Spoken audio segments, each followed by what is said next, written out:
Africa, a place where opportunities and possibilities abound. It is home to many of the world's fastest growing economies and is developing rapidly.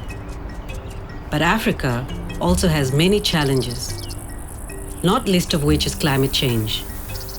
Extreme weather events are increasing, making this one of the most at-risk regions in the world. Like elsewhere, African countries are incorporating climate change into strategies and plans in order to help manage these impacts. But many decision makers struggle to access relevant climate information. Investment in usable and useful climate information provides an important way to enable Africa's aspirations for more effective disaster risk management, climate change adaptation, and climate-smart development. This is where the Future Climate for Africa program has been at work and making an impact. Future Climate for Africa, or FCFA, is a research and development program that has been enhancing scientific knowledge and prediction of African climate for the past 5 years.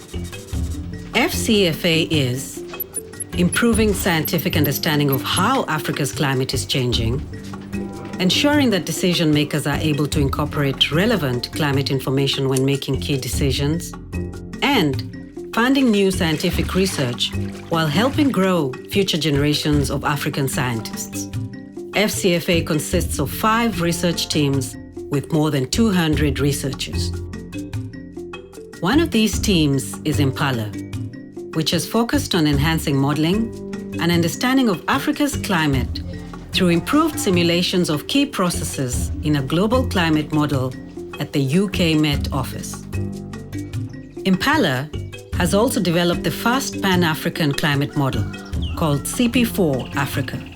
The model can represent local climate processes, such as thunderstorms, and provide new information at a finer scale than previously possible. FCFA scientists have used CP4 Africa, together with other existing climate models, to provide improved climate information to inform decision-making in a range of sectors. In West Africa, extreme rainfall variability has led to devastating droughts and floods. EMA 2050 is addressing how the West Africa regional monsoon has and will change in future decades, and how climate change is driving more frequent, intense storms in the Sahel region. Future projections indicate the need to plan for more localized flooding, while agriculture will need to be able to cope with a drier environment. Collaborations between scientists and national and city decision makers has helped develop tools to support flood-resilient planning in Ouagadougou, Burkina Faso. While in the agricultural sector of Senegal, EMA 2050 has employed a range of participatory approaches to support the inclusive dialogue required to enable adaptation, using a range of novel techniques like theatre forum and participatory modeling. In East Africa, floods and droughts are a constant threat to livelihoods and the region's economies. High Crystal has created a new understanding of how climate will change here and is working with decision makers to address the region's main priorities.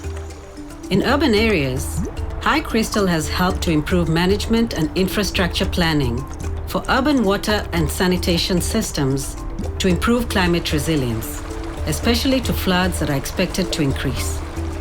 High Crystal has also supported rural adaptation and climate-smart agriculture decisions through direct community and government engagement and the development of a climate database for African policymakers, which informs farming communities of the most valuable crops and adaptation options available.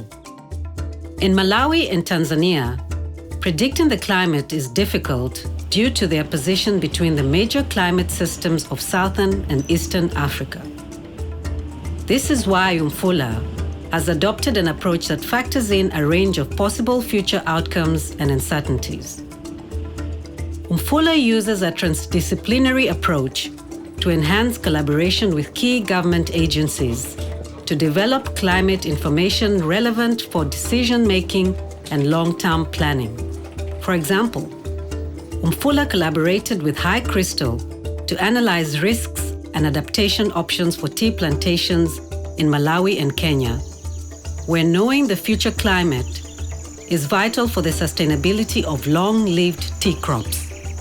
Another focus has been to project future lake levels and outflows for the Shire River Basin in Malawi and future river flows for the Rufiji River in Tanzania. This has provided tools to guide decision-making in order to balance future water demand from hydropower, irrigation, domestic water use, and the environment under a range of possible climate scenarios. In Southern Africa, Fractal partnered with 9 cities which are hotspots of rapid social, economic, and environmental change. Fractal helped improve understanding of how decisions are made and how climate information can best support city decision-making for climate-resilient development. A range of novel initiatives have included learning labs, where stakeholders co-explored burning issues in their city, and embedded researchers, where local researchers were placed in city councils. This helped build trust and relationships to bridge the divide between science and policy. Both decision makers and researchers in the region have become better equipped to integrate climate information into the complex decisions for African cities. FCFA has shown how climate research and collaboration across disciplines, countries, and even continents can lead to relevant, useful, and accessible climate information, while also building the capacity of African decision makers to access and use this information. FCFA's work has contributed to a number of national, local, and city-level policies, plans, and climate change strategies. Upscaling work such as FCFA's will help increase Africa's climate resilience, which will be much needed in the decades to come.